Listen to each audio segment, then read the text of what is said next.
የመካከለኛው ምስራቅ የፖለቲካ አድማስ ከመቼውም ጊዜ በላይ በባሩድ ጭስ ታፍኗል። አስርት ዓመታትን ያስቆጠረው የከረረ ጠላትነት አሁን ልጓሙን በጣጥሶ ዓለምን ወደ ለየለት የጥፋት አዘቅት እየጎተታት ይገኛል። በኢራን በአሜሪካና በእስራኤል መካከል ሲብላላ የቆየው የውክልና ፍጥጫ ዛሬ ላይ መልክና ቅርጹን ቀይሮ አደገኛ ወደሆነ የአሲሜትሪክና ቀጥታ ጦርነት ተሸጋግሯል። ይህ አውዳሚ ግጭት ከባህላዊ የጦር ሜዳ ድንበር አልፎ የስነ ልቦና ስብራትን፣ የስትራቴጂካዊ የቴክኖሎጂ መሰረተ ልማቶችን ውድመትና አሜሪካውያን ወታደሮች ግዙፍ የጦር ሰፈሮቻቸውን ጥለው በሆቴሎች ውስጥ ሆነው የሚያካሂዱትን ያልተለመደ የርቀት ጦርነት እውን አድርጓል። የዚህ እልህ አስጨራሽ የጂኦፖለቲካዊ ቼዝ ጨዋታ ነበልባል የባህረ ሰላጤውን ሀገራት በከፍተኛ የድንጋጤ ማዕበል ውስጥ የከተታቸው ሲሆን ከምንም በላይ ደግሞ የሰው ልጅን ህልውና ሊፈታተን የሚችለው የኒኩለር ጦር መሳሪያ አጠቃቀም ስጋትና የፖለቲካ መሪዎችን እስከ መኝታ ቤታቸው የሚያሳድደው የኢላማ ዛቻ ዓለምን በከፍተኛ ትንፋሽ እንድትዋጥ አስገድዷታል። የትንታኔ የእነዚህን ሀያላን ሀገራት የስትራቴጂ ሽግሽግ፣ የቀጠናውን የፍርሃት ቆፈን እንዲሁም የሰላም በሮች እየተዘጉ የዓለም መጻኢ ዕድል አደጋ ላይ የጣለውን የዚህን ውስብስብ ቀውስ አንኳር ገጽታዎች ፍንትው አድርጎ ያሳያል። ይህ ቮይስ ኦፍ ኢትዮጵያ ዓለም አቀፍ ትንታኔ ነው። የዓለምን ፖለቲካ በሰፊው የምንዳስስበት መድረክ። ለቻናላችን አዲስ የሆናችሁ ሰብስክራይብ በማድረግ አብራችሁን ቆዩ።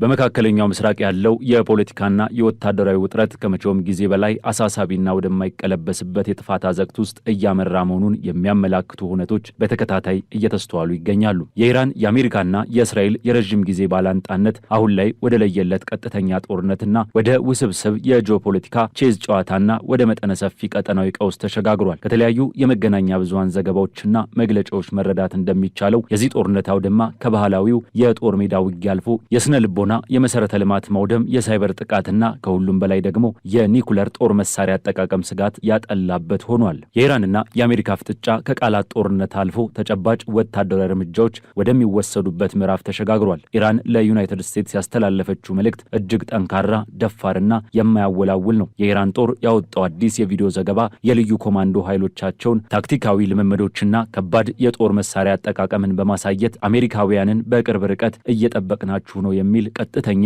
የማስጠንቀቂያ መልእክትን አስተላልፏል። በተለይም በቴህራን ታይምስ ጋዜጣ የፊት ገጽ ላይ ወደ ሲኦል እንኳን በደህና መጣችሁ በሚል ርዕስ ስር የሰፈረው ጽሑፍ የኢራንን የስነ ልቦና ጦርነት ዝግጁነት በግልጽ የሚያሳይ ነው። ማንኛውም የአሜሪካ ወታደር የኢራንን ምድር ከረገጠ ወደ ሀገሩ የሚመለሰው በሬሳ ሳጥን ብቻ እንደሆነ የተሰጠው ማስጠንቀቂያ የኢራንን ወታደራዊ ራስ መተማመንና የመከላከል ቁርጠኝነት የሚያንጸባርቅ ነው። በአንጻሩ አሜሪካ የዲፕሎማሲ በሮችን ክፍት እንዳደረገች ብትገልጽም ወታደራዊ ዝግጅቷና የማጥቃት አቅሟን ከመቼውም ጊዜ በላይ አጠናክራ ቀጥላለች። ፕሬዚዳንት ዶናልድ ትራምፕ ይህንን ጦርነት በአጭር ጊዜ ውስጥ ለማጠናቀቅና ትልቅ ወታደራዊ እርምጃ ለመውሰድ እያሰላሰሉ እንደሆነ መረጃዎች ይጠቁማሉ። ፔንታጎን በኢራን ውስጥ የረዥም ጊዜ የምድር ጦር ዘመቻ ለማካሄድ የሚያስችሉ እቅዶችን እያዘጋጀ ሲሆን በተለይም በኢራን የነዳጅ መሰረተ ልማቶች ላይ ጥቃት የመሰንዘር ዓላማ እንዳለው ተነግሯል። የዚህ ወታደራዊ ሽግሽግ ማሳያ የሆነው ዩኤስኤስ ትሪፖሊ የተሰኘው ግዙፍ የአሜሪካ የጦር መርከብ ከ3500 በላይ የባህር ኃይል ወታደሮችን የጦር አውሮፕላኖችንና አምፊቢየስ የውጊያ መሳሪያዎችን በመጫን በመካከለኛው ምስራቅ የኃላፊነት ቀጠና መግባቱ ነው። ይህ ድርጊት አሜሪካ ለሚፈጠር ማንኛውም መጠነ ሰፊ ጦርነት ዝግጁ መሆኗን የሚያሳይና በኢራን ላይ ከፍተኛ ጫና ለመፍጠር ያለመ ወታደራዊ የጡንቻ ማሳያ ተደርጎ ሊወሰድ ይችላል። የዚህ ቀውስ ሌላኛው ዋነኛው ተዋናይና የጦርነቱ ቀጥተኛ ሰለባ የሆነችው እስራኤል ስትሆን ከኢራንና ከኢራን አጋር ኃይሎች በሁለት ግንባር ከፍተኛ ውጊያ እያስተናገደች ትገኛለች። በሰሜን በኩል ከሂዝቦላ ጋር የምታደርገው ጦርነት እጅግ ተጠናክሮ የቀጠለ ሲሆን ሂዝቦላ በእስራኤል ወታደሮችና ሰፈራቸው ላይ ተከታታይ የሮኬት የድሮንና የምድር ጥቃቶችን እየፈጸመ ይገኛል። የኢራን የበላይ መሪ በሆኑት በአያቶላ አሊ ካሚኔ ምትክ ስልጣን የተረከቡት አያቶላ ሞጅተባ ካሚኔ ለሂዝቦላ አዲስ መሪ ለሐሰን ናስረላህ በላኩት የጽሑፍ መልእክት ኢራን የመቋቋም ዘንግ ለምትለው ስብስብ ያላትን ድጋፍ አጠናክራ እንደምትቀጥል አረጋግጠዋል። ይህ ድጋፍ ሂዝቦላህን ይበልጥ ያደፋፈረው ሲሆን በእስራኤል ሰሜናዊ ድንበር ላይ ከፍተኛ ጉዳት እያደረሰ ይገኛል። እስራኤል በበኩሏ በደቡባዊ ሊባኖስ ላይ የአየርና የምድር ጥቃቶችን በማጠናከር የሂዝቦላህን ወታደራዊ መዋቅር ለማዳከም እየሞከረች ነው። በዚህ የሁለቱም ወገን ወታደሮችና ንጹሃን ዜጎች ህይወት እያለፈ ሲሆን የሰሜናዊ እስራኤል አካባቢዎች የጦር ቀጠና ወደ መሆን ተቀይረዋል። ኢራን በእስራኤል ላይ የምታካሂደው ጦርነት ባህላዊውን አውድ የለቀቀና ዘመናዊውን የአሲሜትሪክ ጦርነት ስልት የተከተለ ሆኗል። ኦፕሬሽን ትሩ ፕሮሚስ 4 ወይም ማዕበል 88 በሚል ስያሜ ኢራን በቀጠለችው ዘመቻ የእስራኤልን መሰረተ ልማቶች ኢላማ አድርጋለች። ኢራን የእስራኤልን የምግብ አቅርቦት፣ የኤሌክትሪክ ኃይልና አሁን ደግሞ የኮሙኒኬሽን ኔትወርኮችን ለማስተጓጎል ሆን ብላ ጥቃት ፈጽማለች። ሲመንስና ኤቲ&ቲ ከመሳሰሉ ዓለም አቀፍ ኩባንያዎች ጋር ግንኙነት አላቸው የተባሉ በቴልአቪቭና በሃይፋ የሚገኙ የቴክኖሎጂ የቴሌኮምና የሶፍትዌር ማዕከላት በኢራን ሰው አልባ አውሮፕላኖችና ሚሳይሎች ተመትተዋል። የኢራን ጦር እነዚህን ማዕከላት ለእስራኤል ወታደራዊና የደህንነት መዋቅር የጀርባ አጥንት የሆኑ የኔትወርክ የክላውድና አርቲፊሻል ኢንተለጀንስ ቴክኖሎጂዎችን ስለሚያቀርቡ ህጋዊ ኢላማዎች ናቸው የሚል መከራከሪያን ያቀርባል። ይህ አይነቱ ጥቃት የእስራኤልን የዕለት ተዕለት ህይወት ከማስተጓጎል አልፎ የጦርነት ስነ ልቦናን በመስበር የሀገሪቱን ኢኮኖሚ ለማዳከም ያለመ ስትራቴጂ ነው። የኢራን ጥቃት በመላው መካከለኛው ምስራቅ የሚገኙ የአሜሪካ የጦር ሰፈሮችን ያዳረሰ መጠነ ሰፊ ዘመቻ ሆኗል። ኢራን እንደገለጸችው በአሜሪካ የጦር ሰፈሮች፣ የሎጂስቲክስ ማዕከላትና በባህረ ሰላጤው ሀገራት በሚገኙ ስትራቴጂካዊ ቦታዎች ላይ ከ7000 በላይ ጥቃቶችን ፈጽማለች። በዚህ ምክንያት በኩዌት፣ በኳታር፣ በባህሬን፣ በኢራቅና በተባበሩት አረብ ኤሚሬቶች የሚገኙ ቢያንስ 13 የአሜሪካ የጦር ሰፈሮች አገልግሎት መስጠት በማይችሉበት ደረጃ ወድመዋል። በኳታር የሚገኘው ታዋቂው አሉደይድ የአየር ማረፊያና በባህሬን የሚገኘው የአሜሪካ 5ኛ የባህር ኃይል ማዕከል ሳይቀር የጥቃቱ ሰለባ ሆነዋል። የዚህ ተከታታይና ኃይለኛ ጥቃት ውጤት የአሜሪካ ወታደሮች መደበኛ የጦር ሰፈሮቻቸውን ጥለው በሆቴሎችና ጊዜያዊ ማዕከላት ውስጥ ለመደበቅና ኦፕሬሽኖቻቸውን በርቀት ለማካሄድ መገደዳቸው ነው። ይህ የርቀት ጦርነት በመባል የተጠራው አዲስ ክስተት አሜሪካ በቀጠናው ያላትን ኃያልነት የሚፈታተንና ወታደራዊ መዋቅሯን በቀላሉ ተደራሽ ያደረገ አጋጣሚን ፈጥሯል።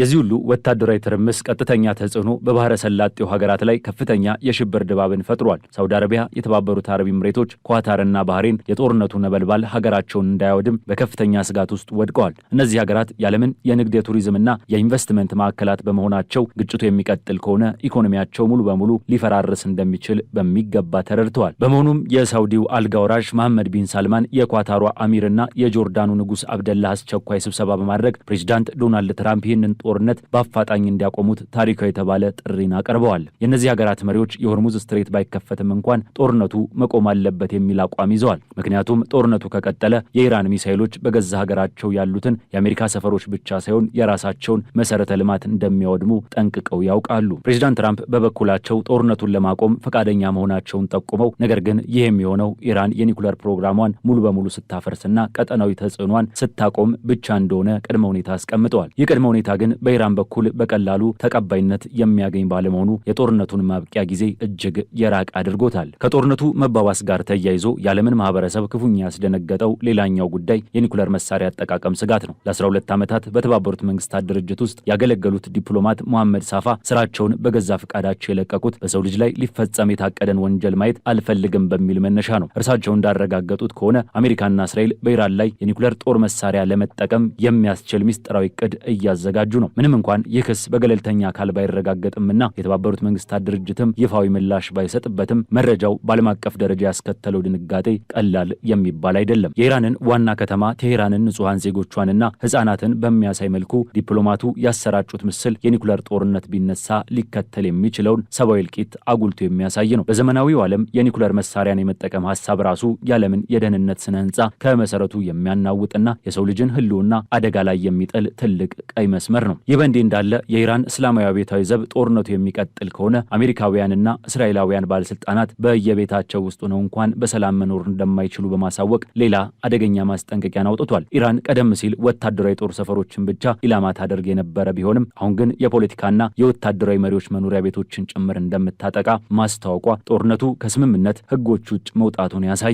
ኢራን ይህንን የምታደርገው በቅርቡ በእስራኤልና አሜሪካ ጥምረት ተገድለዋል ላለቻቸው የጦር አዛዦቿ እናም የህዝብ ተወካዮቿ አጸፋዊ ምላሽ ለመስጠት እንደሆነ ታስረዳለች። ይህ የስጋት ደረጃ ግጭቱ ወደ ግላዊ በቀል እርምጃዎችና ከፍተኛ የፖለቲካ መሪዎችን ህይወት ወደ ማጥፋት ደረጃ መሸጋገሩን ያመላክታል። ይህም ግጭት ይበልጥ ውስብስብና መፍትሄ አልባ ያደርገዋል። የዚህ ባለብዙ ገጽታ ጦርነት ተጽዕኖ የሰብአዊ መብት ጥሰቶችንና የንጹሐንን ስቃይ በእጅጉ አባብሶታል። በተለይም በሊባኖስ በእስራኤልና በሌሎችም የቀጠናው ሀገራት ህዝቦችን የዕለት ተዕለት ህይወታቸው ተመሰቃቅሏል። የዓለም የኢኮኖሚ ደም ስር የሆነው የመካከለኛው ምስራቅ የነዳጅ የነዳጅና የንግድ መስመር ከፍተኛ አደጋ ላይ በመውደቁ ዓለም አቀፉ የነዳጅ ዋጋ እያሻቀበ የንግድ መርከቦች እንቅስቃሴ እየተስተጓጎለ ይገኛል። ጦርነቱ በዚህ አኳኋኑ የሚቀጥል ከሆነ አሜሪካም ሆነች ኢራን በቀላሉ አሸናፊ የማይሆኑበት ይልቁንም ሁለቱም ወገኖችና መላው ዓለም በከፍተኛ የኢኮኖሚና የሰብአዊ ቀውስ ውስጥ የሚዘፈቁበት የጋራ ውድመት ሊከሰት እንደሚችል የፖለቲካ ተንታኞች ይገምታሉ።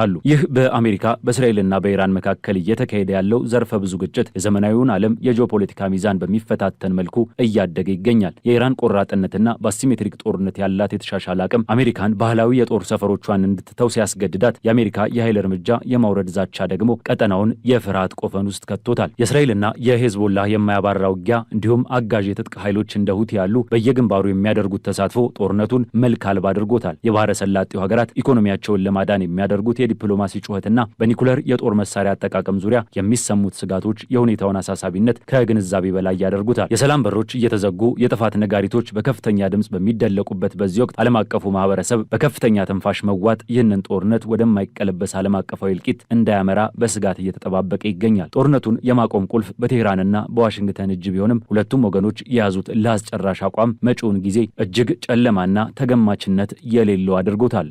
የዛሬው ዓለም አቀፍ ትንታኔያችን በዚሁ ተቋጨ። ስለተከታተላችሁን እያመሰገንን ለቻናላችን አዲስ የሆናችሁ ሰብስክራይብ በማድረግ ቤተሰብ እንድትሆኑ እንጋብዛለን። ከሰዓታት በኋላ በሌላ ዓለም አቀፍ ጉዳይ እስከምንገናኝ ሰናይ ጊዜ